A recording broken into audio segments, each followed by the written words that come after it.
Cin hanci da rashawa na shirin durƙusar da Najeriya.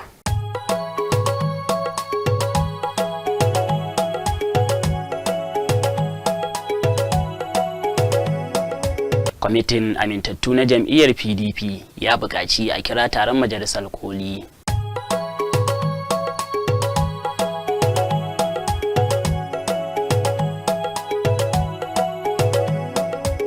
Allah ya yi wa mawaƙin Kannywood El Mu'azz Birnuwa rasuwa.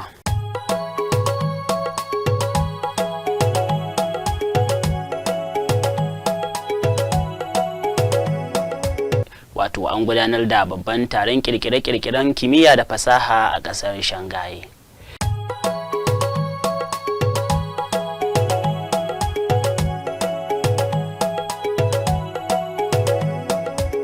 Macron ya fara laluben sabon firaminista bayan murabus ɗin Baniya.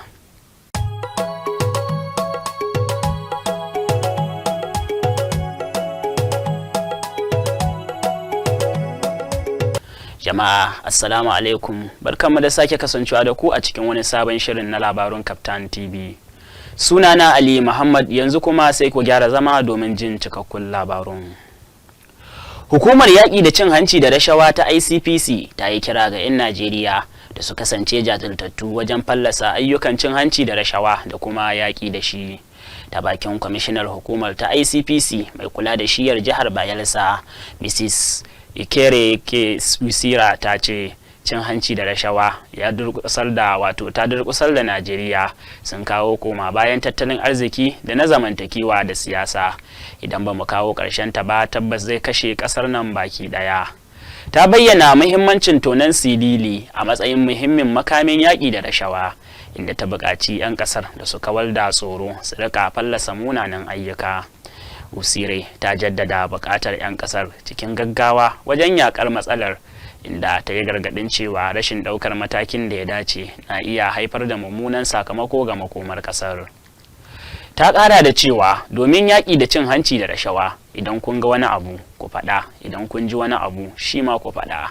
Ta bayyana hakan ne a ranar Alhamis a birnin Yenagoa na jihar Bayelsa domin bikin ranar yaƙi da cin hanci da sashin yaƙi da rashawa na hukumar NCDMB ta shirya.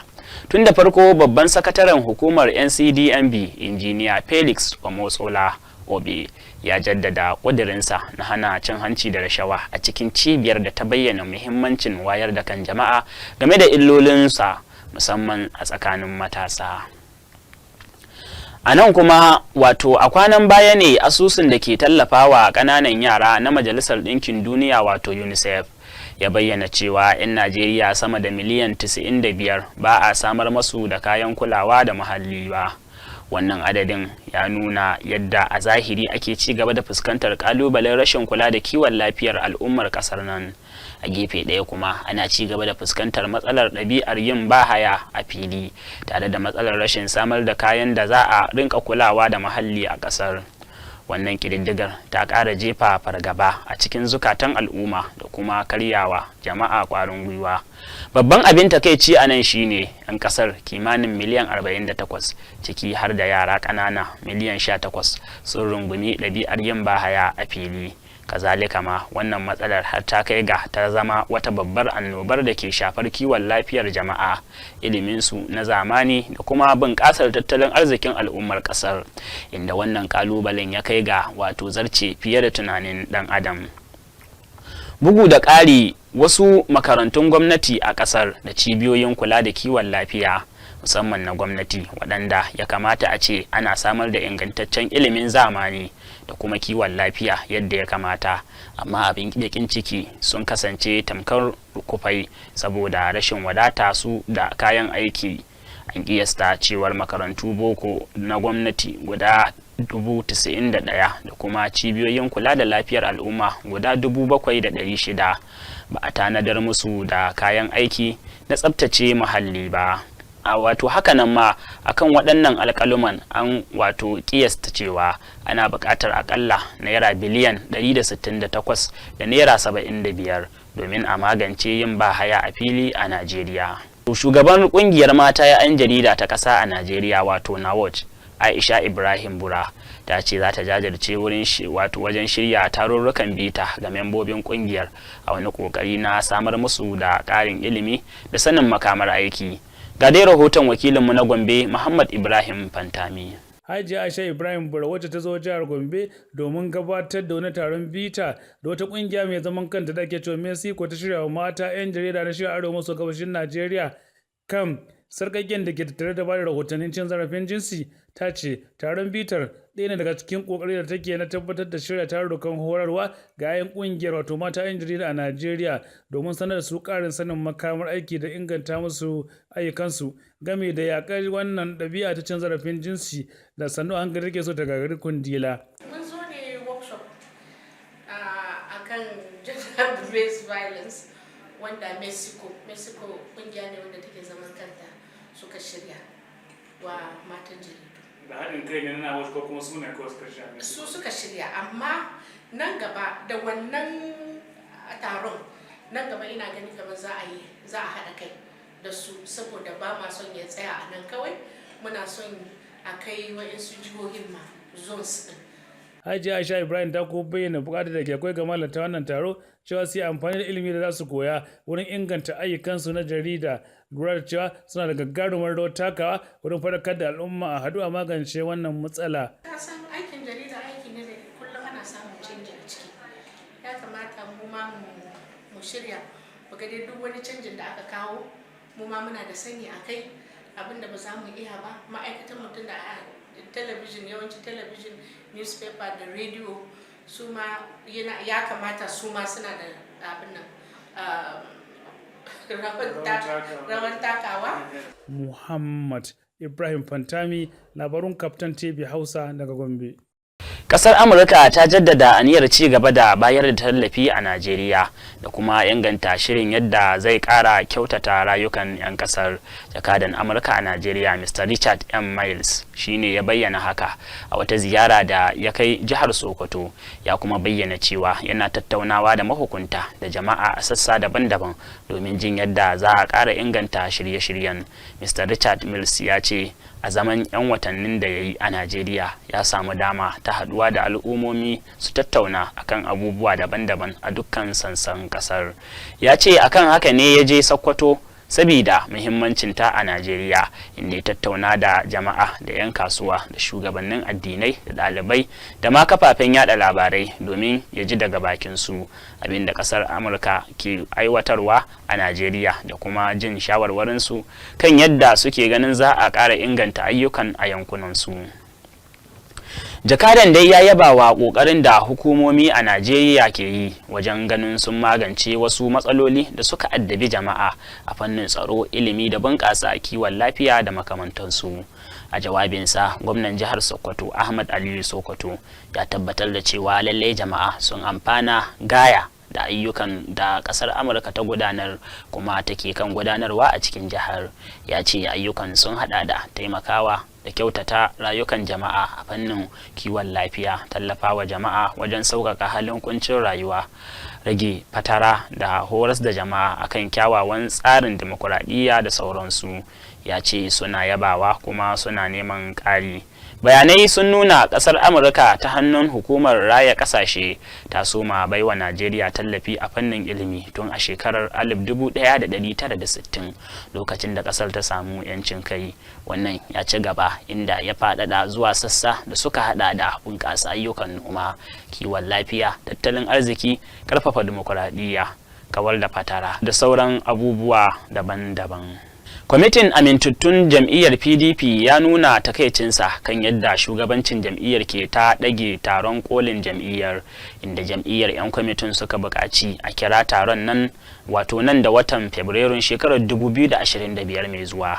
Haka kuma kwamitin amintattun ya yi kira ga shugabancin jam'iyyar na yankin arewa maso tsakiyar Najeriya da su gaggauta warware rikicin da ke tsakaninsu, sannan su gabatarwa jam'iyyar wanda zai kammala wa'adin Erochia Ayu da aka dakatar kasancewar wa'adin mulkin sa ne.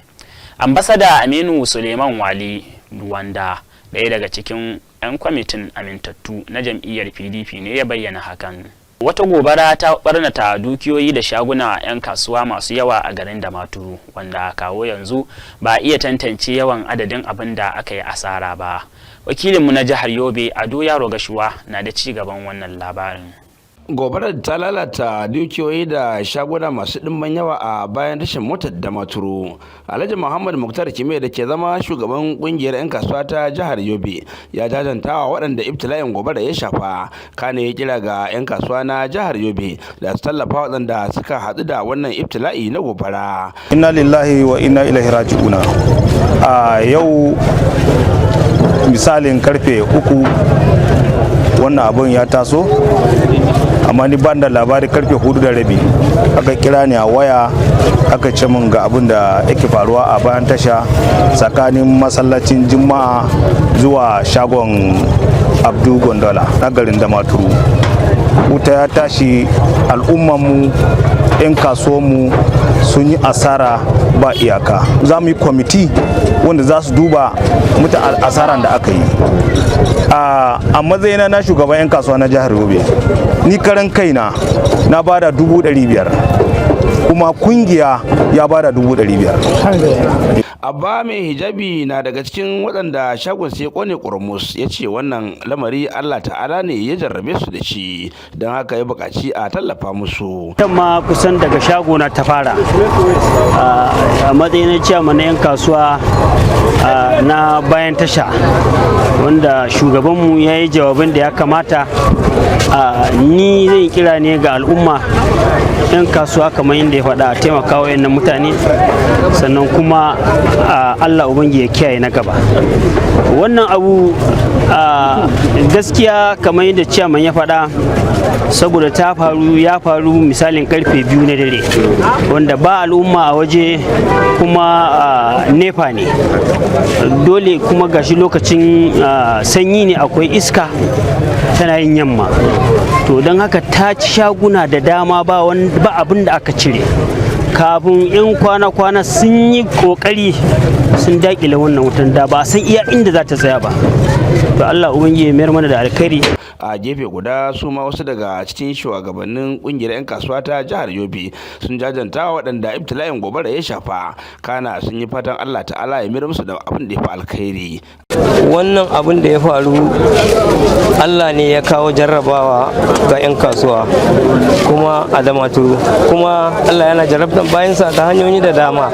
To Allah ubangiji mun gode wa Allah da babu asaran rai a cikin wannan abu, an yi asaran dukiyoyi da dama.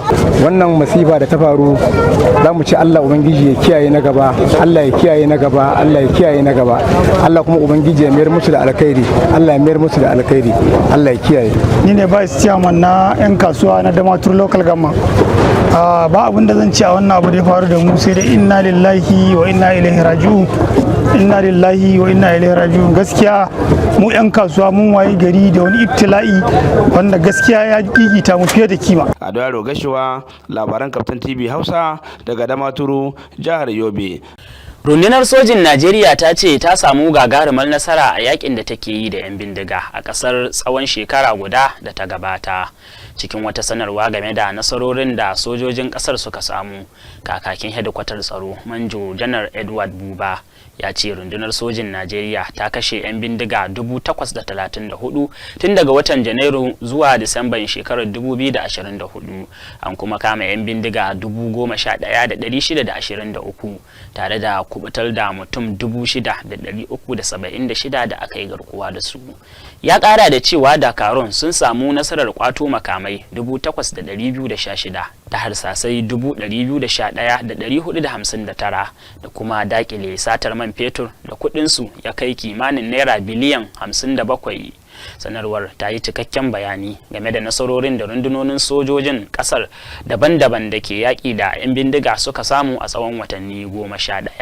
A nan kuma hukumar kula da al'adu ta Majalisar Ɗinkin Duniya wato UNESCO ta sanya bukukuwan hawan sallar idin da ake yi a birnin Kano da ke yankin arewacin Najeriya cikin manyan al'adun duniya masu ɗimbin tarihi. Bikin da ake gudanar da shi tun daga ƙarni na 15 ya haɗa da yadda sarki ke jagoranci tawaga wato yake jagorancin tawagar da ta kunshi hakimai da fadawa waɗanda suka ci ado ana kuma wato buga musu tambura da busa algaita akan wasu titunan birnin. Waɗannan bukukuwan dai ana yin su ne sau biyu a shekara, wato bikin karamar sallah ko idil fitr da babbar sallah ko kuma a ce id al-adha wa watan 10 na shawwal da kuma zulhajji watan 12 na islama. Bikin da ake kira hawan daba na kuma gudana ne a birane da dama na musulmi a kasar da Hausawa suka fi yawa a yankin arewacin kasar, sai dai hukumar UNESCO ta ce sun samo asali ne daga birnin Kano, birni na biyu mafi girma a Najeriya mai dauke da mutane sama da miliyan 4 a cikin ƙwaryarsa, kuma birni na biyu na shugaban addinin Islama mafi girma a kasar. To Hajo Sani wadda ke wakiltar Najeriya a hukumar UNESCO ta bayyana bikin hawan dabar a matsayin wadda ke nuna irin ado da mutunci da kuma haɗin kan da ke tsakanin al'umma mazauna birnin. Ta ƙara da cewar bikin na da matukar girman da ke janyo ƙabilu daban-daban domin gabatar da al'adunsu ciki har da Hausawa da Fulani da Larabawa da Nufawa da Yarbawa da kuma Abzinawa, waɗanda da dama daga cikinsu sun rikide sun zama al'umma guda a birnin. Sarkin Kano ke jagorancin bukukuwan tare da wato rakiyar hakimai da dagatai da fadawa waɗanda ke cin ado na fitar hankali, wato domin bayyana irin farin cikin da suke ciki. Sarkin kan ratsa wasu titunan birnin yayin da jama'ar gari suna fitowa bakin titi suna mika gaisuwarsu tare da jinjinawa shugaban. Sarakuna a halin yanzu ba su da karfin iko a bangaren gwamnati, amma kuma suna da karfin fada aji a tsakanin al'ummominsu waɗanda suka mayar da su a matsayin masu killace al'adu, abinda ke ba su karfin fada aji a tsakanin al'umma. Hawan dabar na kuma taimakawa wajen samar da ayyukan yi da kuma wato bunƙasa al'ummomi saboda rawar da suke takawa ta fuskar shirya bukukuwan. A wannan shekara 'yan sandan Kano sun hana hawan sallar saboda rikicin masarautar Kano da aka samu. Baya ga hawan dabar, bikin al'adar sukur da ake yi a kusa da iyakar Kamaru da kuma bikin al'adar mutanen Osobo da ke jihar Osun su ma sun samu shiga cikin jerin bukukuwan na UNESCO. Kwamishinan lafiya na jihar Gombe Dr. Habu Dahiru ya ce gwamnatin jihar Gombe da sassa masu zaman kansu da ke taimakawa suna yin jinya da gwajin cutar HIV/AIDS kyauta. Ya yi kira ga jama'a jihar su ci gaba da bada goyon baya da yaƙi da ake yi da cutar da ya ce ana samun gagarumar nasara. Ga dai wakilinmu na Gombe Muhammad Ibrahim Fantami ɗauke da ƙarshen wannan rahoton. Dr. Abu Dahir ya yi wannan kira ne jin kaɗan bayan karkare tattaki daga kofar mai martaba sarkin Gombe zuwa babban shataletalen Gombe, ya kuma karkare a kwalejin horar da malaman jinya da ungozoma na jihar Gombe, inda aka gabatar da jawabai domin alanta wannan rana ta ranar AIDS ta duniya, inda ya ce jama'a suna da muhimmiyar rawar taka idan suka ba da haɗin kai na yaƙi da ake da wannan cuta da ya ce an samu raguwanta sosai a jihar Gombe, har ya kai ga yanzu masu ɗauke da wannan cuta suna aihuwan 'ya'ya ba su da wannan cuta, kuma babu tsangwama yanzu da ake masu ɗauke da cutar a jihar Gombe, lamarin da ya alakanta da irin jerin giyar faɗakar da al'umma da aka yi. Mun yi ilmantar da mutane, mun fahimtar da mutane cewa su ma 'yan uwanmu ne, bai kamata a yi kyamansu ba, bai kamata a dinga tsangwamansu ba, domin su ma 'yan adam ne kamar ka, kuma cutar nan da su same su zai iya samun ka, zai iya samun kowa. Yawan gwaji da ake da yawan sa magani da ake yi ya sa ma yanzu mata masu ciki da suke da ɗauke da cutar ba sa haifan yaro ko abin da cutar a jikinsa. Dr. Abu Dahir ya kuma bayyana buƙatar da ke akwai ga al'umma su ringa zuwa ana musu gwaji na sanin matsayinsu a kan wannan cuta. Hassan Muhammad Dawaki shine jami'in ayyuka wato project manager na hukumar yaƙi da cutar a jihar Gombe da ake cewa Gomsaka. Alhamdulillah ɗan shekaru da yake a wannan abun gaskiya kulliya ta biya kuɗin sabulu, saboda mu a nan da na sani a Gombe State mukan haɗu mu yi addu'o'i, sannan mu ɗan yi shagali wani murna da wanda Allah ya bar mu ba don iyawanmu ba don ƙarfinmu ba, sai don jarrabawa ce Allah zai yi wa kowa a lokacin da ya ga dama. To kuma muna da hali mukan dan sayi abubuwa haka, yanayin rayuwa da ta kasance yanzu mukan sayi ɗan abinci ko da sai mu tallafa wanda suke rayu kuma su ba su da galihu mu rike gidajen su. Kasa yanzu magani da ake bayarwa in ba kana cin abinci ba matsala ne. Muhammad Ibrahim Fantami, labarun Kaftan TV Hausa daga Gombe. Ƙungiyar agaji ta likitoci ta Medicine Sans Frontiers MSF ta kada ƙararrawar a game da abinda ta bayyana a matsayin yunwa da take ƙara ƙamari a yankin arewa maso yammacin Najeriya. Ƙungiyar ta ce sama da yara 800 ne suka rasu a asibitocin da take aiki a Katsina cikin wata tara da ta yi tana tattara bayanai a bana. A wata ƙididdiga ta kwana-kwanan nan an gano cewa sama da kashi na waɗanda ta duba a ƙananan hukumomi 3 na jihar suna fama da matsanancin rashin abinci mai gina jiki. Masana sun ce matsalar za ta iya ta'azzara saboda rashin kai agaji da karancin samar da abinci da matsadarsa.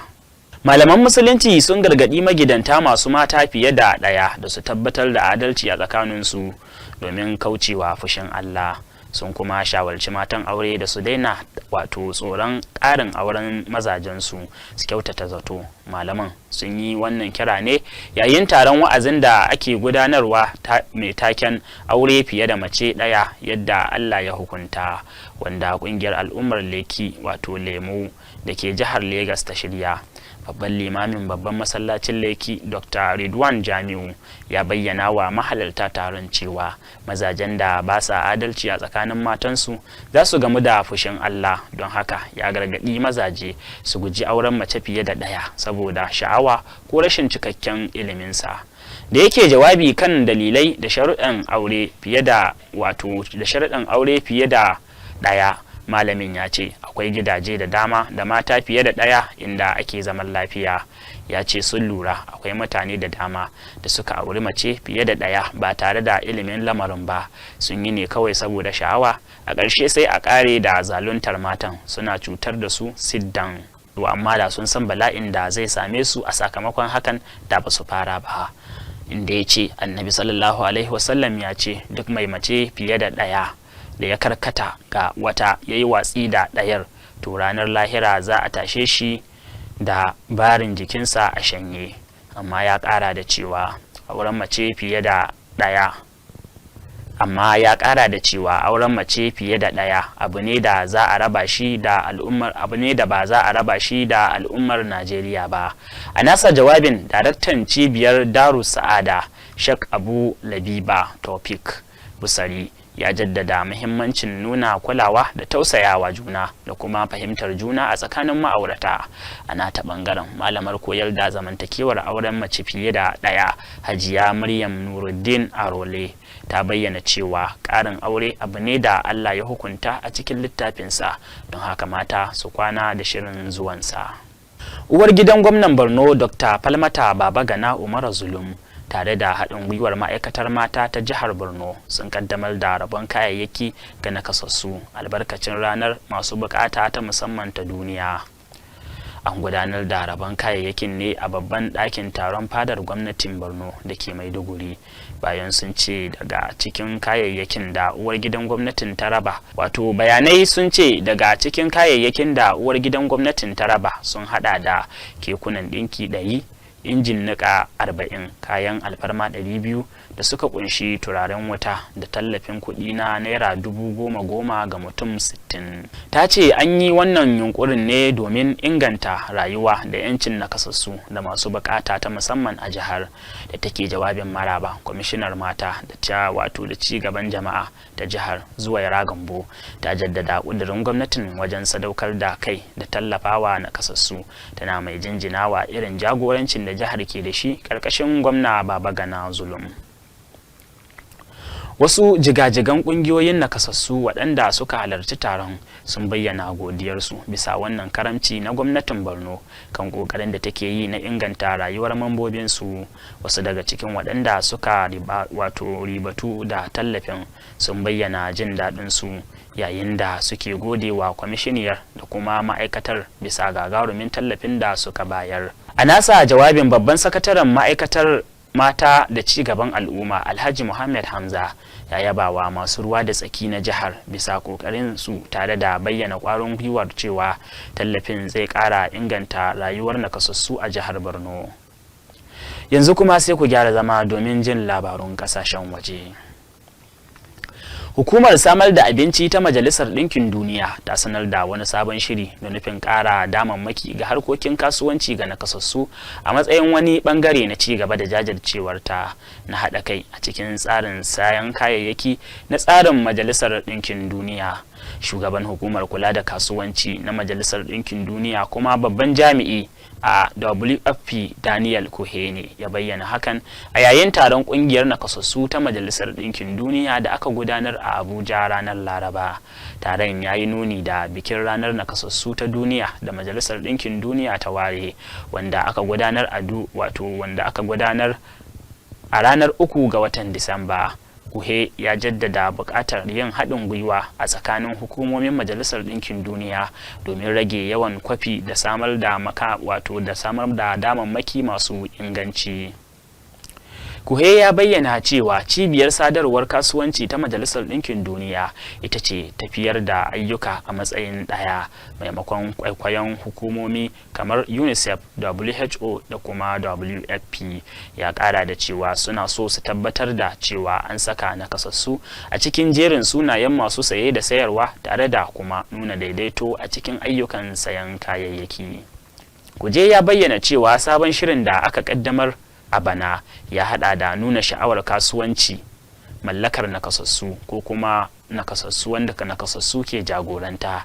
Ya ce wannan matakin na da nufin wargaza shingayen da kuma karfafa gwiwar shiga cikin hanyoyin sayo kayayyaki na Majalisar Ɗinkin Duniya. Shugaba Emmanuel Macron ya fara laluben sabon firaministan da zai jagoranci majalisar ministocinsa bayan rikicin siyasar da ya yi tilasta wa Michel Barnier murabus sakamakon kada masa ƙuri'ar yankan ƙauna a zauren majalisa. A wani jawabi kai tsaye daga shugaba Macron ya gabatar ya sha alwashin ci gaba da jan ragamar kasar har zuwa karewar wa'adinsa a shekarar 2027 duk kuwa da kalubalen da yake fuskanta daga bangaren adawa. Macron ya dora alhakin rushewar gwamnatin kan 'ya'yan jam'iyyar masu tsauran ra'ayi waɗanda su ne suka kira zaman kada ƙuri'ar yankan ƙaunar bayan takaddamar kan kasafin kuɗi. Faransa, ƙasa ta biyu mafi ƙarfin tattalin arziki a Turai, ta fada rikicin siyasa ne tun bayan rashin nasarar jam'iyyar jam'iyyar shugaba Macron a zaben 'yan majalisu wanda ya tilasta wa shugaban kulla kawancan don tafiyar da gwamnati. A jawabinsa na jiya Alhamis, Macron ya bayyana cewa gaggauta zaben sabon firaminista zai kange kasar daga sake tsunduma a rikicin siyasa.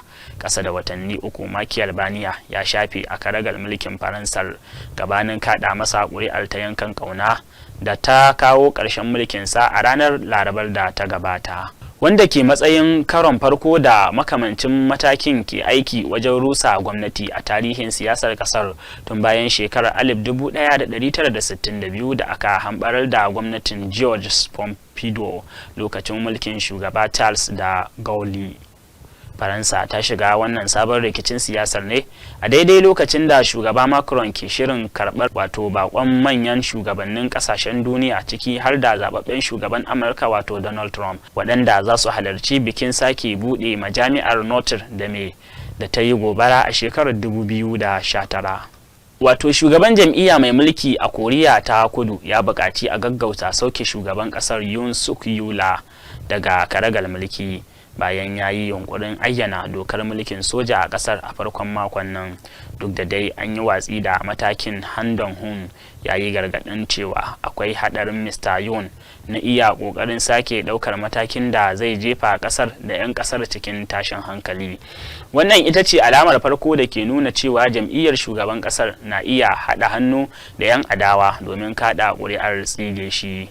A wani labarin mai nasaba da haka, shugaban kasar Koriya ta Kudu Yoon Suk Yeol ya bayar da umarnin a kama shugaban jam'iyyar su mai mulki Han Dong-hun bayan ya sanar da fara mulkin soji a daren Talata.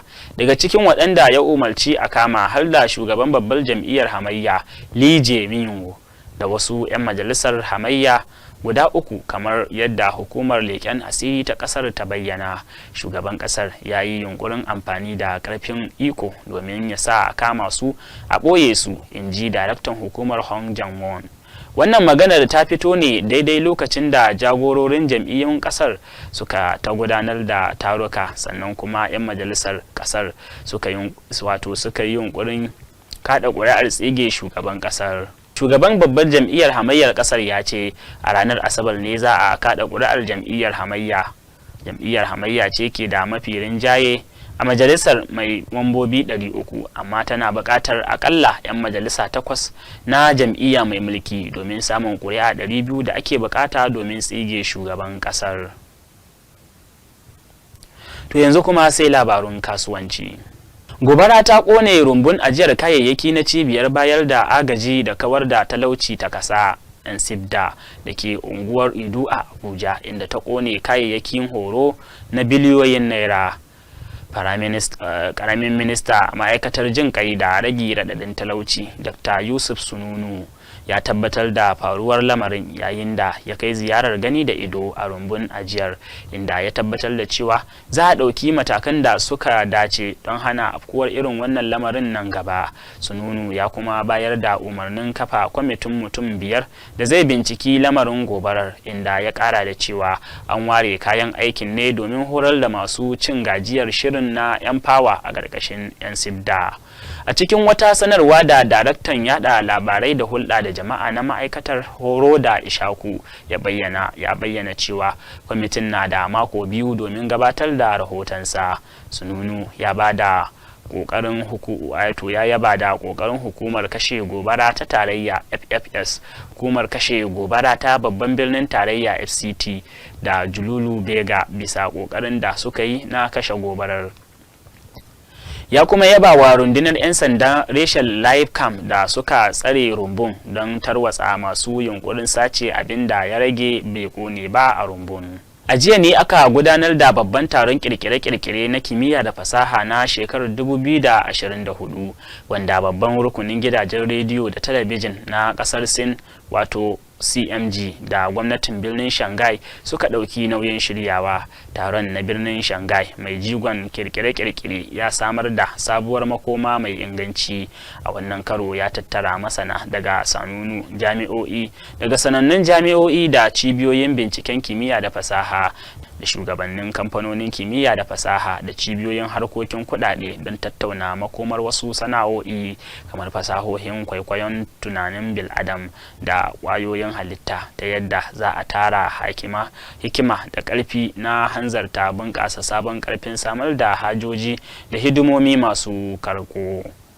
Shugaban CMG Shan Haizong ya halarci bikin bude taron tare da bada jawabi, inda ya ce a matsayin wata sabuwar kafar watsa labarai mai sauke nauyin da ke kan gaba na ƙasa da ƙasa, CMG ya yi nasarar fitar da daidaitun ƙa'idoji na farko na ƙasar Sin wajen yin amfani da fasahohin kwaikwayon tunanin bil'adam a fagen kafofin watsa labarai da kuma takardar bunƙasa fasahohin ƙwayoyin tunanin bil'adam don inganta ci gaban fasahohin kwaikwayon tunanin bil'adama a fagen kafofin watsa labarai a ƙasar Sin da ma duniya baki ɗaya. Yanzu kuma ga Abdulbasid Haruna ɗauke da labarun wasanni. Masu kallon mu barkamu da warhaka, barkamu da sake kasancewa da ku a cikin wani sabon shirin na fagen wasanni, wanda kamar yadda kuka sani a cikin shirin mukan karanto muku labaran da muka wayi gari da su da sanar da ku yadda take kasancewa daga sassan gasan nan guda 5 da ake buga a yankin nahiyar Turai. Gasar da ta hada da English Premier League da ake buga a kasar Ingila, sai gasar La Liga ta kasar Spaniya da kuma gasar Bundesliga ta kasar Jamus, sai gasar nan ta Ligue 1 ta kasar Faransa da kuma gasar nan da Hausawa kawai lakabi da gasar in baka yi bani wuri, wato gasar nan ta Serie A da ake buga a kasar Italiya, inda a wani lokacin mukan zakuro labarai da kuma sakamakon wasanni da ake buga a gasar mutanen gida Najeriya wadda aka fi sani da NPFL wato Nigeria Professional Football League. Kamar da kuka sani har kullum sunana Abdulbasit Haruna, wanda na saba kasancewa da ku a cikin shirin da ke zuwa muku uku a kowane mako, rana irin ta Litinin, Laraba da ma yau Juma'a ta babbar rana, wadda ita ce rana ta ƙarshe da shirin ke zuwa muku kai tsaye daga nan tashar Kaftan TV Hausa, wadda take watsa shirye-shiryen ta akan decoder nan ta StarTime da ma manhajar nan ta Free to Air. Kamar da muka sani ana gab da shiga watan Janairun sabuwar shekara, wanda a wannan lokacin za a ƙara buɗe kasuwar musayar 'yan wasa, wanda hakan zai bai wa wasu ƙungiyoyin damar ƙara inganta ƙungiyarsu da sababbin 'yan wasa, yayin da 'yan wasan da suke zaman ƙarshe na kwantiragin su a ƙungiyoyin da suke da burin canja sheka, wannan wata dama ce a gare su. Wasu ƙungiyoyin kuma da suke ganin cewa suna da buƙatar wasu 'yan wasan, duka wata dama ce a daidai lokacin da za a buɗe kasuwar musayar 'yan wasan. Lokaci ne da ƙungiyoyi da dama za su ƙara ƙarfafa ƙungiyarsu da 'yan wasan da ya kamata kamar yadda muka sani. A kai tsaye bari mu fara da labarin da ya zo mana na farko a safiyar yau a cikin labaran da muka wayi gari da su. Idan muka duba labarin da ya zo mana na farko a safiyar, Arsenal da Chelsea suna farautar dan wasan gaba kuma da wato wanda yake takale da kungiyar kwallon kafan nan ta Newcastle da ma kasar nan ta Sweden mai suna Alexander Isak mai shekara 25. Kamar yadda kuka sani wannan dan wasa saboda kwarewa da bajinta da iya jefa kwallo a raga ya sa kungiyoyi da dama ke ci gaba da rububinsa, wanda mun ga irin bajintar da dan wasan ke ci gaba da nuna a gasar ta Premier, wanda hakan ya sa Arsenal da Chelsea suke farautar dan wasan, wanda kamar yadda kuka sani yana da shekara 25 kuma dan wasan ma ya yi ta nuna alamun cewa yana so ya canja sheka domin komawa ta babbar kungiya. Sai dai za mu iya cewa ba a sanin macito sai miya ta kare tsakanin kungiyar kwallon kafa ta Chelsea da Arsenal. A kowane mako kan ji mukan zo da labarai da suka shafi Isak saboda dan wasa ne da ayafi wato ake ganin cewa bayan Haaland a gasar ta Premier yanzu shine za a kira na biyu musamman waje jefa kwallo da ma Mohamed Salah. Za mu ci gaba da bibiyar labarin domin sanin makomar dan wasan da ma kuma wato zawarcin da kungiyoyin guda biyu na birnin London ke ci gaba da yi. Idan muka duba labarin da ya zo mana na biyu kuwa, shahararren kungiyar kwallon kafan nan ta Manchester United na cikin kungiyoyi masu neman dan wasan gaba da za ta kara matsakaimi domin ganin cewa ta kara samun namba 9 a kungiyar tata, wanda kuma kamar yadda kuka sani wannan shiri dai suna da shi ne a watan Janairu mai zuwa, wanda wannan labari dai kai tsaye daga bakin sabon mai horar da kungiyar kwallon kafan ne mai suna Ruben Amorim da suka siyo daga kungiyar kwallon kafan nan ta Sporting CP. Wato Manchester United dai tana so ta ƙara ƙarfafa gaban nata domin ƙara samun dan wasan da zai dinga zira mata kwallaye, yadda muke ganin wato barar da kwallaye da irin su Rashford da sauran 'yan wasan da su Zexis da suke a Manchester United, wanda hakan baya rasa nasaba da yasa wato Amorim yake so ya kawo kwararren namba 9 da zai dinga cire musu kitse a wuta. Za mu ci gaba da bibiyar labarin domin sanar da ku yadda take kasancewa kai tsaye daga kungiyar kwallon kafa ta Manchester United. Idan muka juya akalar shirin zuwa gasar da ta Bundesliga kuwa, Bayern Munich ta yi gagarumin ci gaba, wato kungiyar kwallon kafa ta Bayern Munich ta yi gagarumin ci gaba game da batun tsawaita kwantiragin dan wasan nan dan asalin kasar Canada mai suna Alphonso Davies, inda Manchester United ke sane da cewa dan wasan mai shekara 22 zai iya rabtaka hannu kan wata sabuwar yarjejeniya a kwana-kwanan nan. Kamar yadda kuka sani dai Alphonso Davies dai an daɗe ana ta dambarwa akan ya sabunta kwantaragi a kungiyar kwallon kafa ta Bayern Munich, inda ya nuna daga farko cewa baya son ya sabunta kwantaragin sa. Hakan ya sa kungiyar kwallon kafa ta Real Madrid da Manchester United suka shiga zawarcin sa, inda dai a kwana-kwanan nan Manchester United ta fi nuna kwaɗayin ta fili akan dan wasan dan asalin kasar Canada, duk da cewa da yanzu an fara shawo kansa zai sabunta kwantaragin nasa. Hakan bai sa Manchester United ta haƙura da ci gaba da bibiyar Alphonso Davies da take yi ba, wanda kuma za mu so mu ga yadda ta kasance daga ƙarshe akan hukuncin da shi Alphonso Davies zai yanke a kungiyar kwallon kafar ta Bayern Munich, da yanda kungiyoyin guda biyu duka ke nuna bukatar sa, wanda suka hada Real Madrid da Manchester United.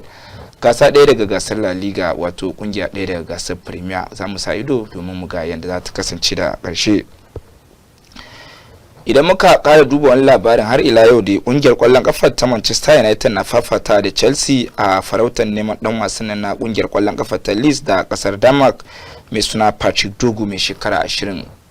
Kamar da aka sani daga farko wato Chelsea ita ce ke bibiyar Patrick Dogu, inda yanzu Manchester United ta shiga cikin jerin kungiyar da take bukatar sa, wanda kamar da kuka sani Patrick Dogu da yana takale da ne a kungiyar kwallon kafar nan ta Leeds da ke buga gasar nan ta League One, da kuma wato asalin kasar Denmark yana ɗaya daga cikin 'yan wasan nata, wanda hakan ya sa kungiyar kwallon kafar ta Chelsea ta fara samun gogayya daga wajen Manchester United akan rigirgen da suke na samun sayan dan wasan mai shekara 20, wanda kuma kamar yadda ka sani Patrick Dogu da yana ɗaya daga cikin ƙashin bayan kungiyar kwallon kafar ta Lens. Mun ga irin kokari da ma gudunmawa da yake baiwa kungiyar tasa, wanda hakan ya sa ya jawo hankalin kungiyoyin guda biyu daga gasar ta Premier, wanda kuma a cikin shirye-shiryen da kungiyar ta United ke yi tana so ta gina kungiyar ta akan matasan 'yan wasa, wanda hakan baya rasa nasaba da yasa za ku ji cewa duk wani labari na matasan 'yan wasa za ku ji United tana ɗaya daga ciki. Za mu ci gaba da bibiyar labari na Patrick Dogu domin sanar da kuma komarsa daga nan zuwa shiga watan Janairun sabuwar shekara. Idan muka duba labarin da ya zo mana na gaba kuwa, West Ham wato kungiyar kwallon kafan nan ta Wolverhampton da West Ham suna tattauna kan tsohon kocin Chelsea da Brighton mai suna Graham Potter. Kamar yadda kuka sani kungiyoyin guda biyu duka suna buƙatar sabunta mai horas da su, wanda suka hada da Wolverhampton da West Ham. Hakan yasa suka fara tuntuɓar Graham Potter, wanda tsohon mai horas da kungiyar kwallon kafa ta Chelsea ne da kungiyar kwallon kafan nan ta Brighton. Kowace kungiya a cikin kungiyoyin guda biyu dai suna nuna buƙatar wannan dan wasa, wanda kuma za mu ci gaba da bibiyar labarin domin sanar da kowace kungiya ce ta samu nasarar ɗaukar wato shi kansa Graham Potter a daidai lokacin da yake zaune baya da wata kungiya da yake horaswa a daidai wannan lokaci. Idan muka juya akalar shirin zuwa gasar ta Bundesliga kuwa, tsohon kocin wato Borussia Dortmund mai suna Edin Terzic zai wato bai zama sabon kocin na West Ham ba, inda wato aka kori Lopetegui daga kungiya daga makaminsa, amma tsohon kocin na Denmark mai suna Kasper Højlund na cikin wato takarar zama kocin na club din na kungiyar kwallon kafar ta West Ham. Kamar yadda kuka sani dai wannan mai horaswa da aka fi sani da Lopetegui wato shine dai aka wato kungiyar kwallon kafar ta West Ham take so ta sallama domin kawo wato madadinsa, wanda hakan yasa take ci gaba da bibiyan masu horaswa da dama, wanda ciki akwai wato Edin Terzic wanda tsohon mai horar da kungiyar kwallon kafan nan ta Borussia Dortmund ne, da shi kansa Kasper Højlund wato mai horar da kungiyar kwallon kafa ta kasar Denmark a kwanakin baya, wanda kuma za mu ci gaba da bibiyar labarin akan shahararren kungiyar kwallon kafar ta West Ham da ma sanar da ku yanda take kasancewa a ci gaba da hubbasa da take na kawo sabon mai horaswa, wanda hakan baya rasa nasaba da rashin kokari da take a gasar ta Premier da kuma zazzaga mata kwallaye da ake ta yi. Hakan yasa take so ta magance wannan matsala tun ma kafin a juya gasar ta Premier. A nan bangaren kwa shahararren kungiyar kwallon kafan nan ta Liverpool wato ta tuntubi bayan Leverkusen kan yiwuwar daukar dan wasan baya na kasar Holland mai suna Jeremy Frimpong mai shekara 23. kamar yadda aka sani a irin kokari da bajintar da bayan Leverkusen ta nuna a kakar da ta gabata, ɗaya daga cikin 'yan wasan da suka fi kokari wato baya a yawa da to Jeremy Frimpong da yana ɗaya daga cikin 'yan wasan da suka yi matukar kokari a nasarar daukar gasar ta Bundesliga da bayan Leverkusen ta yi, da ma kaiwa wasan karshe na Europa League da Atlanta ta yi nasara a kansu. Wato Jeremy Frimpong mai shekara 23 ya yi matukar taka rawar gani, wanda hakan ya sa Liverpool ta fara tuntuɓar kungiyar domin bukatar sa a daidai lokacin da take ganin cewa wato kwantiragin shi kansa Virgil van Dijk yana gab da karewa, wanda hakan yasa ina ga take neman ƙara Jeremy Frimpong a kungiyar kwallon kafar domin ƙara karfafa kungiyar kwallon kafar da ake lakabi da We Never Walk Alone. Kamar yadda kuka sani dai a daidai wannan lokaci Liverpool ita ce ke ci gaba da jagorantar gasar ta Premier, yayin da take ci gaba da kokari a gasar ta Champions League musamman a kakar wasa ta bana a karkashin mai horis wannan mai suna Arne Slot, wanda shine sabon mai horis da kungiyar kwallon kafar da ya karba aiki a shekarar nan da muke ciki.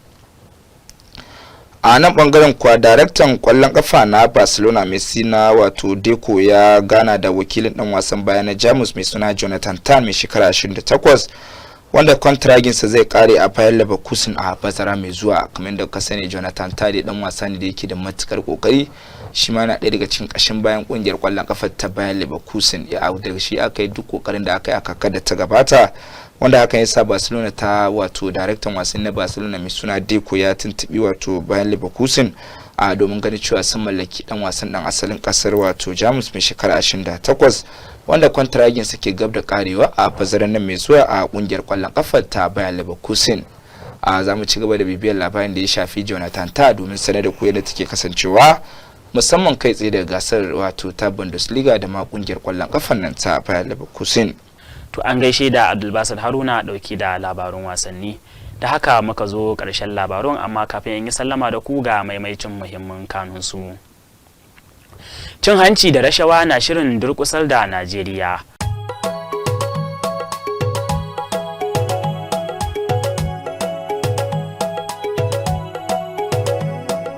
Kwamitin amintattu na jam'iyyar PDP ya buƙaci a kira taron majalisar koli.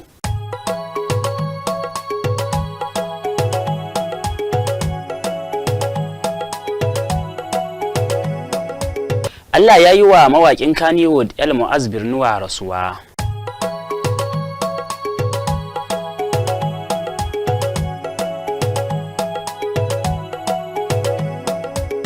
wato an gudanar da babban taron kirkire-kirkiren kimiyya da fasaha a ƙasar Shanghai.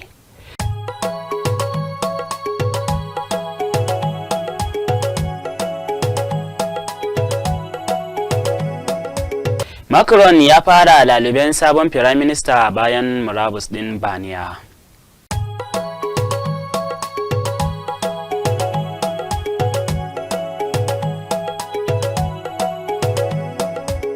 To jama'a, da haka ne muka zo ƙarshen labarun na wannan rana. A madadin editan da ya tace labarun Rabi'u Mahmud Kaura, ni Ali Muhammad da na karanto nake cewa mu kwana lafiya.